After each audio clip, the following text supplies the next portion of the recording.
আসসালামু আলাইকুম। জি বলেন। আপনি জানেন বাংলাদেশে আদমশুমারি শুরু হয়েছে, তো আপনার পরিবারের সদস্য সংখ্যা কয়জন সেটা আমরা গণনা করতে এসেছি। জি বলেন। জি, আপনার নামটা? দিনমজুর। না মানে আপনার পেশা না, আপনার নাম। আমার নামই দিনমজুর। আপনি কি বিবাহিত? জি। কয় বছর হচ্ছে বিয়ে করেছেন? 1 বছর। আপনার কি বাচ্চা আছে? জি 2 জন। মানে আমি 2 বিয়ে করেছি। ও আচ্ছা। আপনার স্ত্রীর নাম? ছোটজন না বড়জন? বড়জন। কিয়ামত। কিয়ামত। আর ছোটজন? তুফান। ও তুফান। আপনার সন্তানের নাম? ছোটজনেরটা না বড়জনেরটা?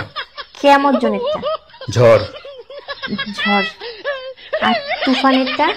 সিডর। সিডর। জি, আপনার মূল্যবান সময় দেওয়ার জন্য আপনাকে ধন্যবাদ। আর লাগবে না? না না না, আর কিছু লাগবে না। আর কিছু লাগলে নিয়ে যান। না না, তাহলে ভিতরে এসে চা খেয়ে যান। এখানে বেশিক্ষণ থাকার সমস্যা আছে।